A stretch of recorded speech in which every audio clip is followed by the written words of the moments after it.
Hello, welcome everyone. आप सभी का हमारे यूट्यूब चैनल सिविल जंक्शन पर स्वागत है। हम आप लोगों के लिए आरआरबी जेईई की जो सिविल की गोली की बुक है, जिसमें आपके प्रीवियस ईयर के क्वेश्चन रेलवे के जितने भी एग्ज़ाम हैं उसके दे रखे हैं, उसके एक एक सब्जेक्ट का जो है हम लोग चैप्टर वाइज पूरा सॉल्यूशन करा रहे हैं। कुछ सब्जेक्ट हमने कंप्लीट कर लिए हैं। आज की वीडियो में हम लोग अप्लाइड मैकेनिक्स जो है उसके क्वेश्चंस को देखने वाले हैं। इससे पहले जो भी स्टूडेंट्स जो है आरआरबी जेईई की अपनी प्रिपरेशन कर रहे हैं, अब तो बहुत कम ही समय आपका बचा हुआ है। ठीक है, एग्ज़ाम में अब तो बहुत कम समय आपका बचा हुआ है। हम लोग ट्राई करेंगे पूरी बुक आपका जो है एग्ज़ाम से पहले ख़त्म कर दें। तो जो भी लोग प्रिपरेशन कर रहे हैं, अब आपको जो सिविल की गोली की जो आपकी ये बुक है, आरआरबी की जो बुक है, ये इस समय जो है आपकी जो है आप लोग जो है जा करके और ऐप पर जो है ई बुक परचेज़ कर सकते हैं। ई बुक परचेज़ करके आप लोग जो है वीडियो लेक्चर को देख सकते हैं। क्योंकि अब समय कम बचा है तो आप लोग ई बुक परचेज़ इसका कर सकते हैं, जिसमें आपके आरआरबी जेईई के जितने भी क्वेश्चन है, आरआरबी रेलवे के जितने भी क्वेश्चन हो सकते हैं जो रेलवे ने एग्ज़ाम कराए हैं, उन सभी के आपको सारे क्वेश्चन डिटेल सॉल्यूशन के साथ मिलेंगे। तो आप लोग इस बुक को देख सकते हैं। बाकी आप लोग जो रेलवे का जो है आपका आरआरबी जेईई का CBT 2 का जो हमारा टेस्ट सीरीज है उसको ही फॉलो कर सकते हैं। उसमें 270 number total number of test हैं, जिसमें 10 आपके फुल लेंथ हैं, जनरल अवेयरनेस के 40 टेस्ट हैं, फिजिक्स केमिस्ट्री के 50 हैं, basic of computer and application के 10 हैं, इन्वायरमेंट एंड पॉल्यूशन के 10 हैं। बाकी TCS के पेपर जो है उसमें ऐड होते जा रहे हैं, बहुत सारे क्वेश्चन ऐड हुए हैं, लगभग 150 टेस्ट ऐड हुए हैं। तो आप लोग जाकर ये सब चीज़ें उसमें देख सकते हैं। और जो एक्स्ट्रा सब्जेक्ट आपके जैसे टनल हो गया, ऑटो कैड हो गया, ड्राइंग हो गया, ये भी आप लोग को टेस्ट सीरीज में फ्री में मिल जाएगा, तो आप लोग परचेज़ कर सकते हैं। चलिए स्टार्ट करते हैं अपने आज के इस वीडियो को। मैकेनिक्स के क्वेश्चन को हम लोग आज देखते हैं।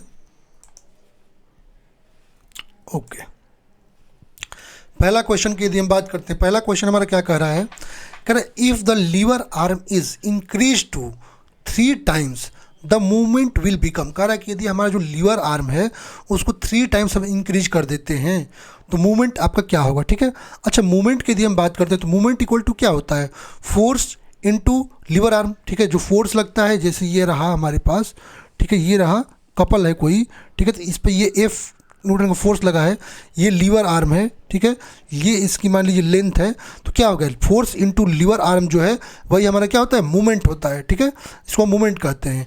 अब मान लीजिए यहाँ पर हमको क्वेश्चन क्या कह रहा है कि यदि हम कह रहे हैं कि लीवर आर्म को 3 गुना बढ़ा देते हैं, यदि मान लीजिए इसको हम लोग 3 गुना बढ़ा देंगे, इसका मतलब मूवमेंट जो होगा वो भी क्या करेगा, हमारा मूवमेंट चूँकि इसके प्रोपोर्शनल है। अब प्रोपोर्शनल होने के कारण यदि फोर्स को मान लेते हैं कांस्टेंट, तो मूवमेंट इसके प्रोपोर्शनल है।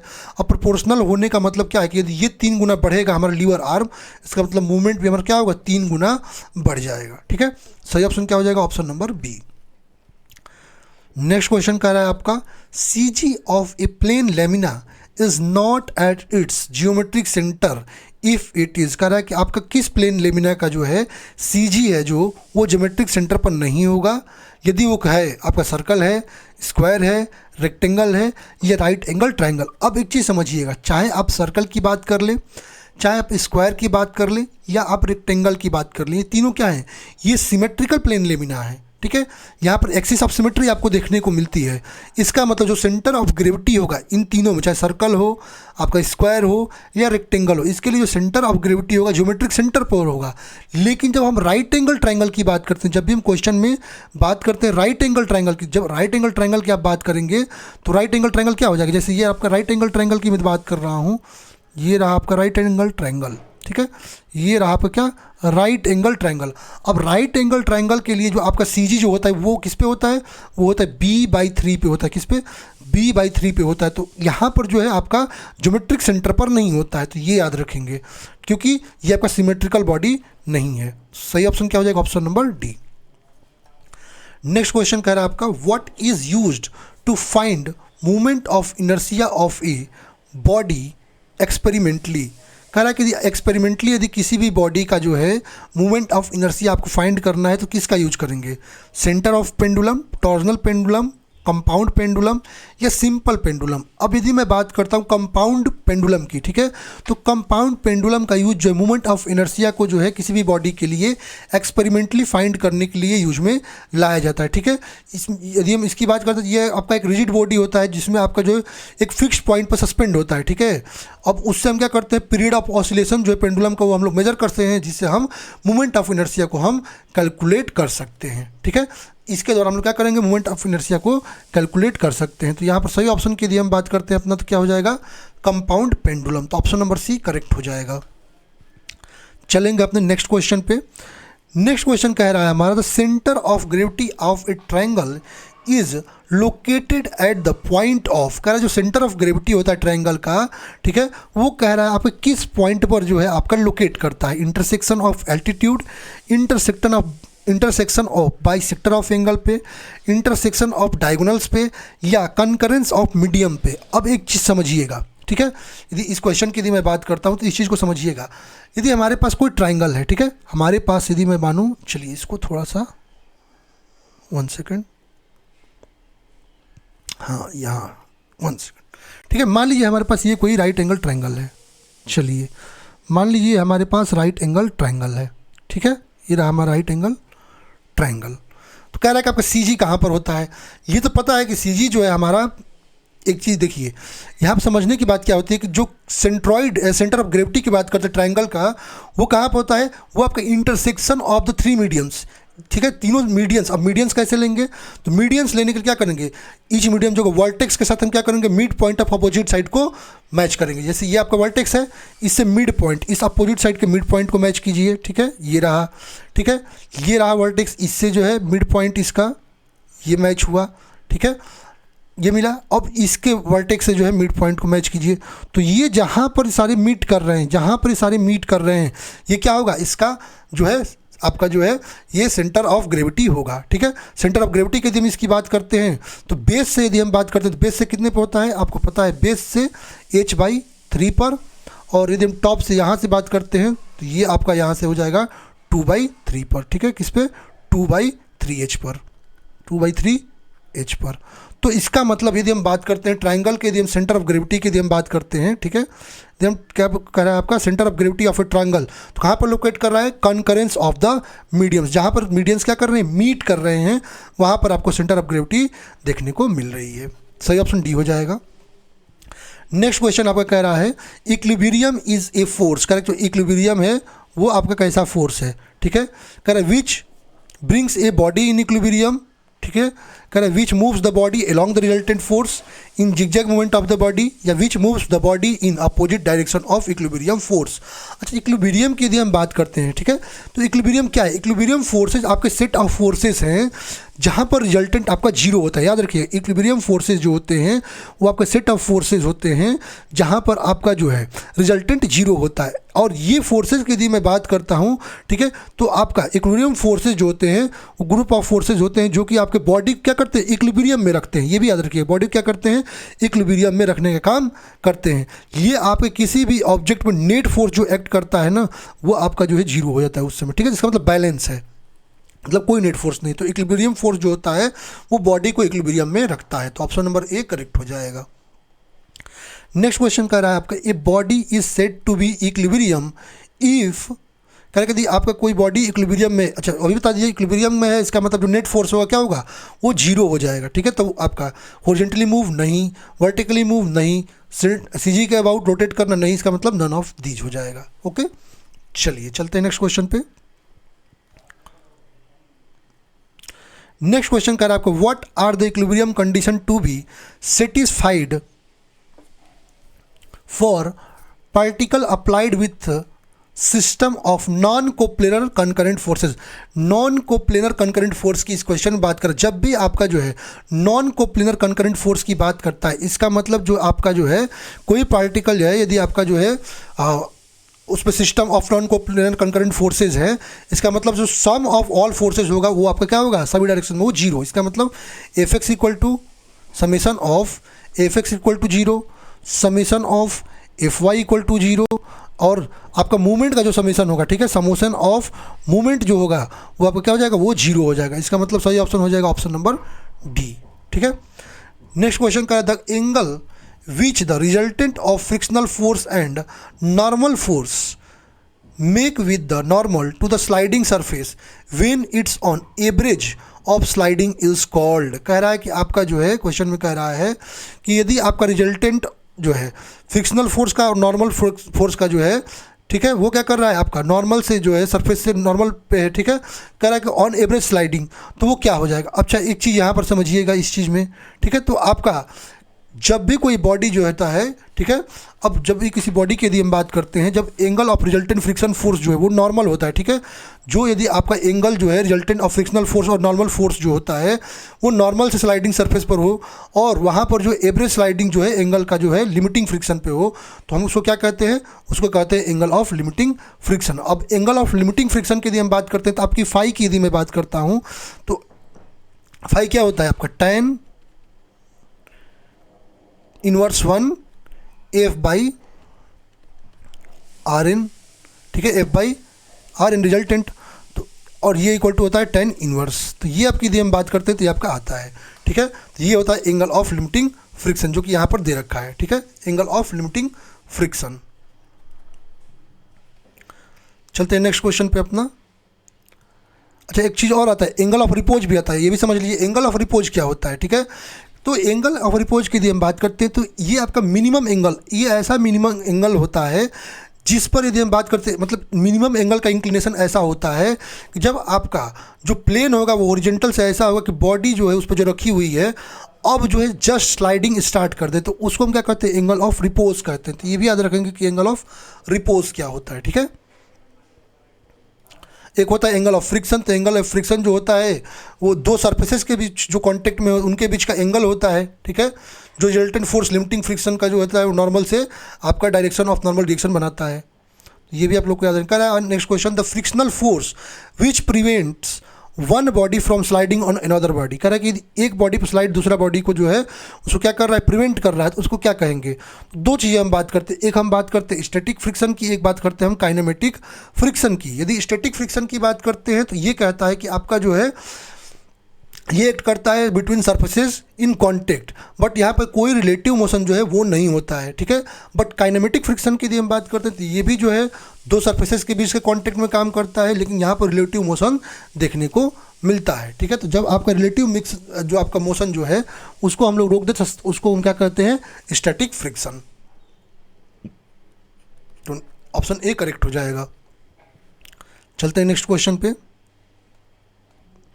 कह रहा two person of equal weights are hanging by their hand from the ends of a rope hung over frictionless pulley, they begin to climb, one person can climb twice the speed of other, who gets to the top. कह रहा है कि दो person जो है वो equal weight के हैं और हैंग कर रखे हैं एक पुली के, जो रोप लगी है उससे, फ्रिक्शनलेस पुली है। कह रहा है कि लिम्ब करना शुरू कर देते हैं। कह रहा है एक आदमी जो है 2 गुने स्पीड से चढ़ रहा है तो दूसरा जो होगा वो आपका जो है, मतलब कह रहा है कौन टॉप पे फर्स्ट पे पहुंचेगा।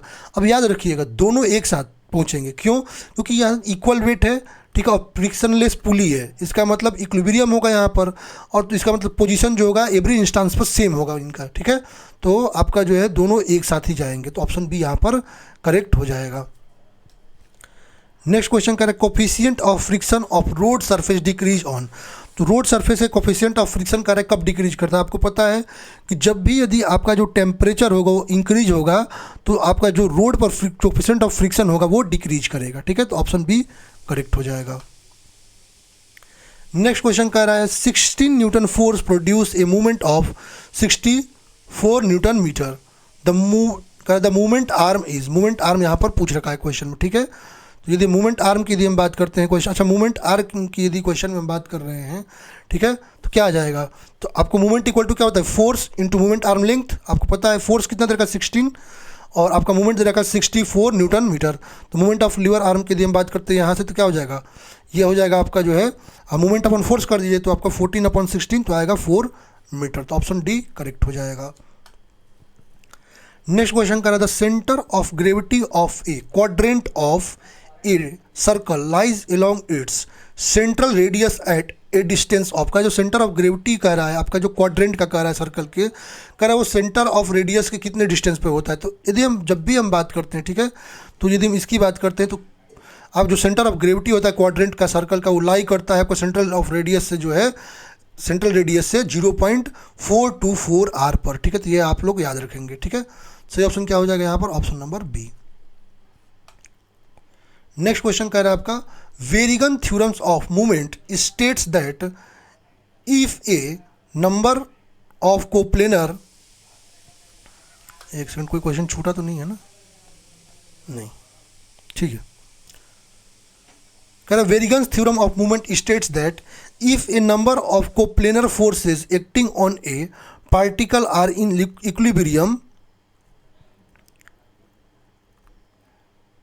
देन, कह रहा कि यदि वेरिगन्स थ्योरम कह रहा है कि आपका यदि मूवमेंट जो है, कह रहा Varignon's theorem of movement state that, कह रहा वेरिगन्स थ्योरम्स ऑफ मूवमेंट जो है कह रहा है कि नंबर ऑफ कोप्लेनर फोर्स यदि एक्ट कर रहे हैं एक पार्टिकल पे और इक्विलिब्रियम में, तब क्या होगा। तो एक्चुअली जब वेरिगन्स थ्योरम की यदि हम बात करते हैं तो वेरिगन्स थ्योरम क्या कहता है, कहता है कि यदि आपके मेनी कोप्लेनर फोर्सेज, बहुत सारे कोप्लेनर फोर्सेज हैं और वो एक्ट कर रहे हैं एक बॉडी पर, तब जो अलजेब्रिक सम ऑफ मूवमेंट्स होगा ऑल फोर्सेज का अबाउट पॉइंट उस प्लेन में, वो होगा अब इक्वल किसके, movement of resultant about the same point. जो फोर्सेज हैं उसके मूवमेंट ऑफ रिजल्टेंट जो होगा उस सेम पॉइंट के इक्वल होता है। इसका मतलब यहाँ पर ऑप्शन नंबर डी करेक्ट हो जाएगा। नेक्स्ट क्वेश्चन कर, which of the following is correct expression for centripetal force. Centripetal force के लिए करेक्ट एक्सप्रेशन, तो सेंट्रीपिटल फोर्स का फॉर्मूला जो यदि हम बात करते हैं तो M into Y square by R भी होता है और M dash R into omega square भी होता है, दोनों हो जाएगा। ऑप्शन नंबर सी करेक्ट हो जाएगा। तो ये आप लोग डायरेक्टली याद रख सकते हैं। नेक्स्ट क्वेश्चन कह रहा है which theorem is used for the equilibrium of the body applied with 3 concurrent coplanar forces. कह रहा है कौन सा थ्योरम जो है इक्विलिब्रियम ऑफ द बॉडी के लिए अप्लाई किया जाता है 3 कंकरेंट कोप्लेनर फोर्सेस के लिए, ठीक है। यदि हम लैमिस थ्योरम की बात करते हैं तो लैमिस थ्योरम क्या कहता है, लैमिस थ्योरम आपका कहता है कि यदि 3 आपके कंकरेंट कोप्लेनर फोर्सेज आपके इक्विलिब्रियम में हैं तो ईच फोर्स जो होता है वो प्रोपोर्शनल होगा किसके, साइन के, आपके जो एंगल बन रहे हैं 2 फोर्सेज के उनके एंगल के बीच के। तो उस जैसे यहाँ पे लैमिस थ्योरम आपका जो है ये आप 3 फोर्सेज एक्ट कर रहे हैं पी क्यू आर, ठीक है। तो पी के लिए क्या हो जाएगा, P by sine alpha, Q के लिए क्या हो जाएगा यदि हम बात करते हैं तो साइन बीटा, और आर के लिए हो जाएगा साइन आपका गामा, ठीक है। तो ये आपका लैमिस थ्योरम होता है। सही ऑप्शन क्या हो जाएगा यहाँ पर, लैमिस थ्योरम। चलते हैं नेक्स्ट क्वेश्चन पे। कह रहा है वेरिगन्स थ्योरम इज रिलेटेड टू, ऊपर बताया जो वेरिगन्स थ्योरम है वो रिलेट किससे करता है, प्रिंसिपल ऑफ मूवमेंट से रिलेट करता है। तो ऑप्शन ए करेक्ट हो जाएगा। चलते हैं नेक्स्ट क्वेश्चन पे। कह रहा है Lami's theorem is applicable only for, कह रहा है लैमिस थ्योरम जो है वो किसके लिए एप्लीकेबल है। ऊपर ही बताया जो लैमिस थ्योरम की बात करते हैं ये कोप्लेनर और कंकरेंट फोर्सेज के लिए एप्लीकेबल होता है, ठीक है। मतलब फोर्सेज आपके जो सेम प्लेन में लाई करने चाहिए, ठीक। कोप्लेनर पहली बात तो होना चाहिए और दूसरी बात जो है आपके कंकरेंट होने चाहिए, ठीक है। मतलब सेम पॉइंट पे एक्ट करने चाहिए। यहाँ पर सही ऑप्शन क्या हो जाएगा, option number C. Next question का rate of change of angular momentum is equal to, कह रहा जो रेट ऑफ चेंज होता है एंगुलर मोमेंटम का वो किसके बराबर होता है। तो आपका जो rate of change of total angular momentum किसी सिस्टम की यदि हम बात करते हैं वो इक्वल होता है sum of external torque on the system, ठीक है। उस सिस्टम पर एक्सटर्नल टॉर्क जो लगता है उसके सम के बराबर होता है। तो ऑप्शन ए यहाँ पर करेक्ट हो जाएगा। नेक्स्ट क्वेश्चन कह रहा है which what is the correct option for a rigid body to be in the equilibrium when the body is under the action of 3 forces। कह रहा है कोई बॉडी पर 3 फोर्सेज लग रहे हैं, ठीक है। तो यहाँ पर इक्विलिब्रियम की बात कर रहे हैं बॉडी का, तो इसके लिए कौन सा स्टेटमेंट यहाँ पर करेक्ट है। अब एक चीज़ समझिएगा यहाँ पर, ठीक है। इस क्वेश्चन के लिए मैं स्पेस देकर बता देता हूँ, ठीक है। चलिए एक चीज़ समझिएगा, एक हमारा आता है 3 फोर्स इक्विलिब्रियम प्रिंसिपल, आप लोगों ने पढ़ा होगा 3 फोर्स इक्विलिब्रियम प्रिंसिपल, ठीक है। 3 फोर्स इक्विलिब्रियम प्रिंसिपल की यदि मैं बात करता हूँ, 3 फोर्स इक्विलिब्रियम प्रिंसिपल आपका क्या कहता है, ये कहता है कि यदि आपका कोई बॉडी है वो इक्विलिब्रियम में है, ठीक है, और उस पर 3 फोर्सेज लग रही हैं तो रिजल्टेंट जो होगा 2 फोर्सेज का वो इक्वल, अपोजिट और आपका कोलिनियर होगा 3rd फोर्स का। पहली बात ये याद रखिएगा, इक्वल, अपोजिट और कोलिनियर होगा आपके 3rd फोर्स का, ये पहला बात कहता है। दूसरा कहता है कि यदि 3 फोर्स हैं, ठीक है, 3 फोर्स हैं वो आपके इक्विलिब्रियम में हैं और फोर्सेज जो है आपके पैरेलल नहीं है, फोर्सेज क्या आपके पैरेलल नहीं है, इसका मतलब वो कंकरेंट हो गए, दे मस्ट बी कंकरेंट। और यहाँ पर यदि हम बात करते हैं तो ये इस कंडीशन में आपका जो लाइन ऑफ एक्शन होगा तीनों फोर्सेज का वो आपका इंटरसेक्ट करेगा एक कॉमन पॉइंट पे, ठीक है, एक कॉमन पॉइंट पे आपका एक्ट करेगा, ठीक है।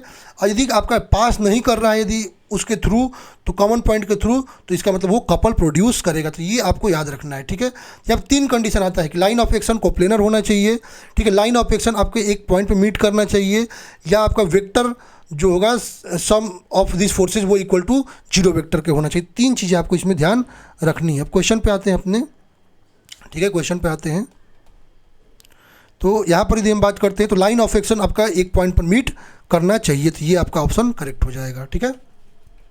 इसके बारे में मैंने समझा दिया पूरा।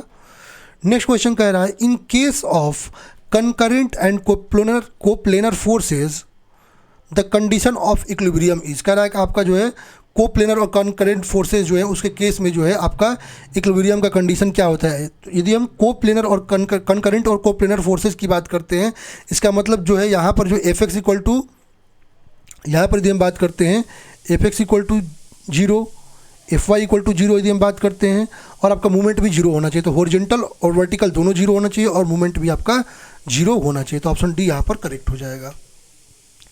नेक्स्ट क्वेश्चन करें when the position of the body is either is rest और in uniform velocity then the body is said to be in, कह रहा है कि यदि आपका पोजीशन है बॉडी का वो या तो रेस्ट में है या तो यूनिफॉर्म वेलोसिटी में है, तो आपका जो बॉडी होगा वो क्या कहलाएगा। अच्छा, यदि मान लीजिए आपका कोई बॉडी है या तो यदि रेस्ट में है या यूनिफॉर्म वेलोसिटी से, इसका मतलब यहाँ पर एक्सेलरेशन 0 हुआ। अब न्यूटन सेकेंड लॉ कहता है कि जब आपका नेट फोर्स जो है वो 0 हो जाएगा, इसका मतलब बॉडी आपकी क्या होगी, इक्विलिब्रियम स्टेट में हो जाएगी। तो ऑप्शन नंबर डी करेक्ट हो जाएगा। नेक्स्ट क्वेश्चन का है the force which meets at the point and have their line of action different plane is called, कह रहा है कि आपके फोर्सेज जो हैं जो कि मीट कर रहे हैं एक पॉइंट पर, बट लाइन ऑफ एक्शन जो है आपका वो डिफरेंट प्लेन्स में, तो उनको हम क्या कहेंगे, ठीक है। तो एक्चुअली यहाँ पर समझिएगा कि यदि फोर्सेज आपके मीट कर रहे हैं एक पॉइंट पर, ठीक है, एक पॉइंट पर आपके फोर्सेज मीट कर रहे हैं, इसका मतलब ये कंकरेंट तो हैं, लेकिन लाइन ऑफ एक्शन जो है प्लेन का वो आपका जो है वो डिफरेंट है, इसका मतलब नॉन कोप्लेनर है। तो दोनों एकदम वर्ड से समझ जाइए कि ये नॉन कोप्लेनर कंकरेंट फोर्स होगा, ठीक है। ऑप्शन नंबर बी यहाँ पर करेक्ट हो जाएगा। इसके बारे में आगे मैं पूरा और बताऊंगा आपको, ठीक है। नेक्स्ट क्वेश्चन करें ए body is acted upon by a force system in general, how can it be brought in equilibrium, कह रहा है कि यदि आपका कोई बॉडी है, ठीक है, उस पर फोर्स लग रहा है, तो कह रहा है कि उसको हम इक्विलिब्रियम में कैसे लाएंगे, ठीक है।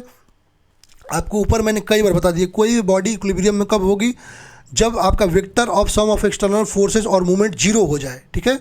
मतलब आपका समेशन जो है आपका एक्सटर्नल फोर्स का और मूवमेंट का 0 हो जाए, इसका मतलब वो बॉडी आपकी क्या हो जाएगी, इक्विलिब्रियम कंडीशन में आ जाएगी। तो ऊपर भी मैं आपको ये बात बताया हूँ, ठीक है। तो यहाँ पर सही ऑप्शन क्या हो जाएगा, option number C, by the application of a force acting along suitable line and movement along direction of the force, ठीक है।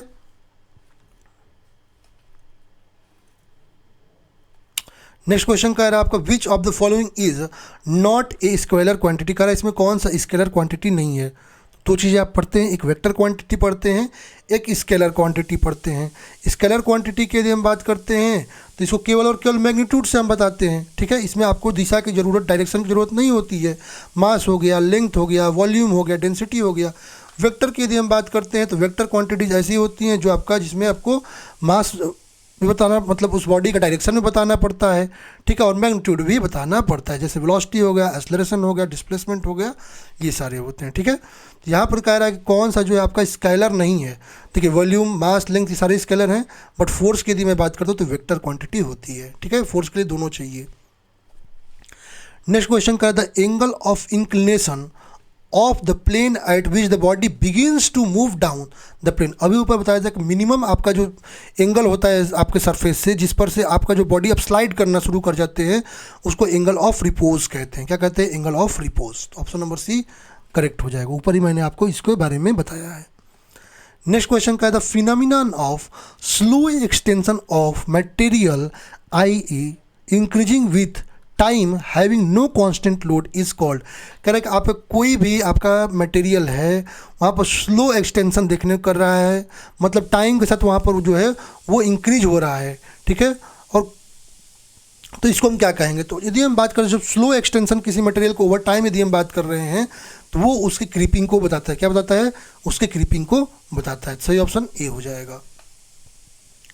नेक्स्ट क्वेश्चन कह रहा है आपका rocket works on the principle of conservation of, कह रहा है कि रॉकेट जो वर्क करता है वो किस प्रिंसिपल पर काम करता है।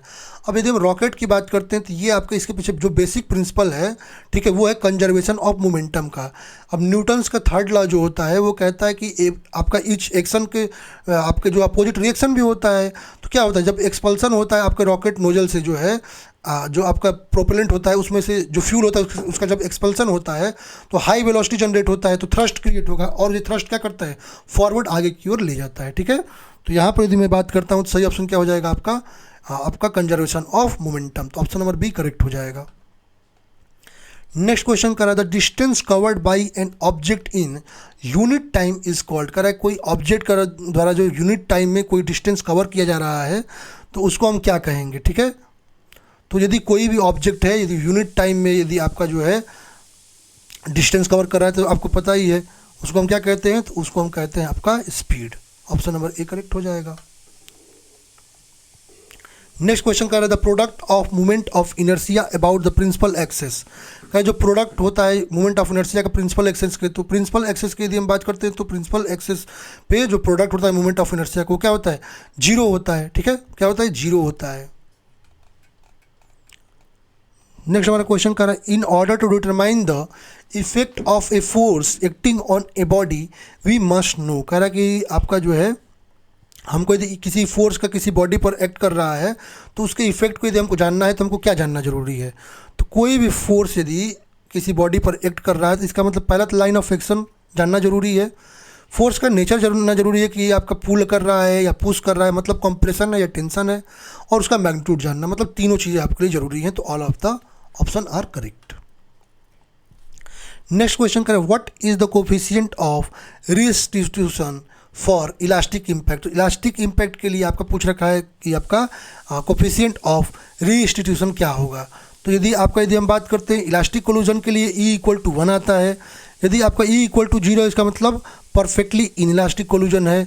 इसका मतलब ये यदि रियल में बात करते हैं तो ये 0 से लेकर के 1 के बीच में आपका आएगा। तो सही ऑप्शन यहाँ पर यदि कह रहा है कि इलास्टिक के लिए बात कर रहा है, इलास्टिक इम्पैक्ट के लिए, तो क्या हो जाएगा, 1 हो जाएगा। ऑप्शन बी करेक्ट हो जाएगा। नेक्स्ट क्वेश्चन कर total distance covered in total time, तो टोटल टाइम में टोटल डिस्टेंस जो कवर करते हैं उसको हम एवरेज स्पीड कहते हैं। तो ऑप्शन सी करेक्ट हो जाएगा।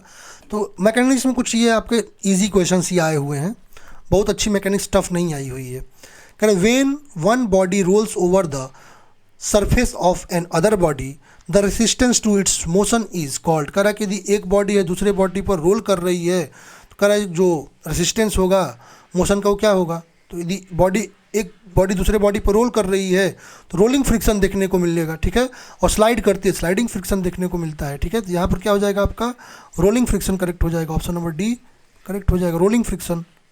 अब रोलिंग फ्रिक्शन का एग्जांपल भी आपको पता है। ठीक है, कोई बॉल जो है या कोई व्हील जो है आपका रोल कर रही है किसी ग्राउंड में, यदि हम स्लाइडिंग फ्रिक्शन की बात करते हैं तो आप एक टेबल पर लीजिए, कोई कुछ रखिए टेबल पर, उसको ऐसे धक्का दीजिए तो स्लाइड करेगा, तो स्लाइडिंग फ्रिक्शन हो जाता है। ठीक है,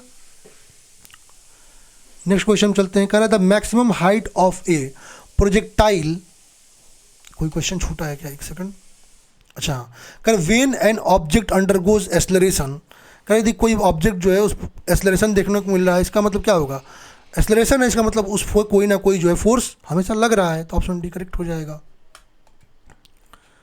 नेक्स्ट क्वेश्चन का है the maximum height of projectile is given, तो प्रोजेक्टाइल का जो मैक्सिमम हाइट की बात करते हैं तो ये आपको फॉर्मूला है, सीधे सीधे फॉर्मूला आपको याद रहना चाहिए। ठीक है, अगर टाइम की पूछ रहा है, ठीक है, टाइम पूछो, टाइम ऑफ फ्लाइट क्या होता है, T = 2u sin θ/g। Horizontal range की यदि बात करता है तो R = क्या आता है, u² sin 2θ/g। Maximum height पूछता है आपका तो H = u² sin² θ/2g। तो ये तीनों फॉर्मूले आपको याद रहने चाहिए। तो यहाँ पर सही ऑप्शन क्या हो जाएगा, option number A. Next question का in which of the classes of lever is fulcrum placed between effort and load, कह रहा है कि आपका जो लीवर के किस क्लास में जो है फलक्रम जो है वो एफर्ट और लोड के बीच में होता है। चलिए इसको एक बार मैं बताता हूँ, ठीक है आपको। ठीक है, अब लीवर का यदि हम बात करते हैं 3 क्लास की बात करते हैं। पहला क्लास 1 लीवर, यदि हम क्लास 1 लीवर की यदि हम बात करते हैं, ठीक है, क्लास 1 की यदि हम बात करते हैं, ठीक है, क्लास 1 की यदि हम बात करते हैं, यहाँ पर क्या होता है, क्लास 1 में जो फलक्रम होता है वो एफर्ट और लोड के बीच होता है। तो यहाँ पर कह सकते हैं कि फलक्रम, ठीक है, यहाँ पे जो फलक्रम होगा, fulcrum is placed between effort and load, effort and load, ठीक है, याद रखेंगे। क्लास 2 की यदि हम बात करते हैं, ठीक है, क्लास 2 की यदि मैं बात करता हूँ, क्लास 2 की यदि मैं बात करूँ, क्लास 2 में क्या होगा कि लोड जो होता है वो फलक्रम और एफर्ट के बीच होगा, ठीक है। तो यहाँ पर load is placed between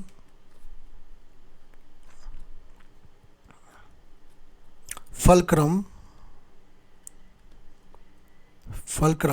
and effort, ठीक है, ये क्लास 2 हो गया। क्लास 3 की यदि मैं बात करूँ आपसे, क्लास 3 की बात करता हूँ, तो एफर्ट जो होगा वो फलक्रम और लोड के बीच होगा। तो effort is between fulcrum and load. तो ये आपको याद रखना है, ठीक है, इस पर आपको क्वेश्चन कई एग्जाम में भी पूछा हुआ है, तो ये याद रखेंगे, ठीक है।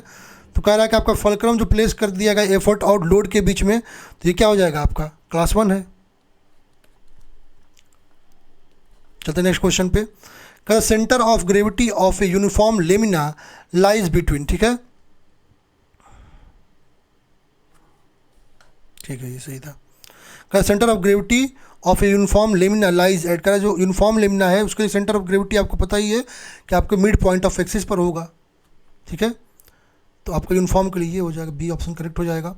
नेक्स्ट क्वेश्चन कर रहा था force which meets at one point and have their line of action in different plane. कह रहा है कि आपका फोर्स है जो एक पॉइंट पे मीट कर रहा है बट उसका जो लाइन ऑफ एक्शन है वो डिफरेंट प्लेन्स पर है, तो उसको हम क्या कहेंगे, ठीक है। ऊपर अभी बताया था नॉन कोप्लेनर कनकरेंट फोर्स कहेंगे, आप समझिएगा यहाँ पर, ठीक है। कुछ फोर्सेज जो हैं, यदि आपका कई फोर्सेज किसी एक बॉडी पर जो है एक पॉइंट पर एक्ट कर रहे हैं तो उसको हम क्या कहते हैं, उसको हम कहते हैं आपका फोर्स सिस्टम, ठीक है।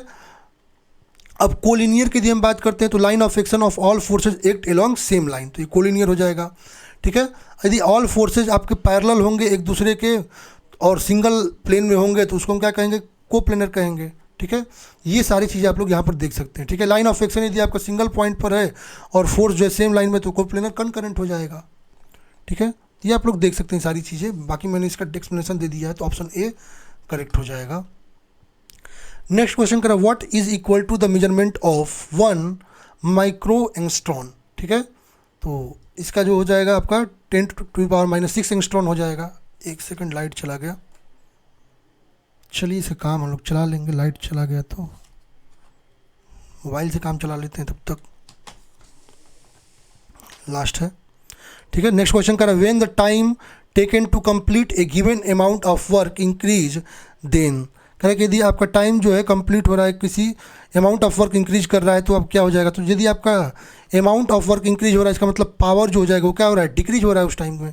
ऑप्शन नंबर बी यहाँ पर करेक्ट हो जाएगा। नेक्स्ट क्वेश्चन कह रहा है आपका the product of either force of couple with the arm of the couple is called, का जो प्रोडक्ट होगा आइदर फोर्स ऑफ कपल और आर्म ऑफ कपल, तो आर्म ऑफ कपल और फोर्स के बीच का जो प्रोडक्ट होता है उसको मूवमेंट कहते हैं, ठीक है, मूवमेंट ऑफ कपल हो जाएगा। कर which device is use to measure the force acting on an object, कर कौन सा डिवाइस जो है उसका यूज करते हैं किसी फोर्स को ऑब्जेक्ट पर एक्ट करते हुए उसको मेजर करने के लिए, तो हम स्प्रिंग बैलेंस का यूज करके हम किसी भी फोर्स को जो है मैग्नीट्यूड को मेजर कर सकते हैं, तो ऑप्शन सी यहाँ पर करेक्ट हो जाएगा। तो इस तरह से हमने मैकेनिक्स के अपने क्वेश्चंस जो हैं वो देख लिए हैं, बाकी आगे क्वेश्चन को हम लोग वीडियो और लेते आएंगे। आप लोग जो है वीडियो को लाइक कीजिएगा, कुछ भी आपको डाउट हो तो कमेंट बॉक्स में कमेंट कीजिएगा और अपने दोस्तों के साथ शेयर कीजिएगा। Thank you everyone.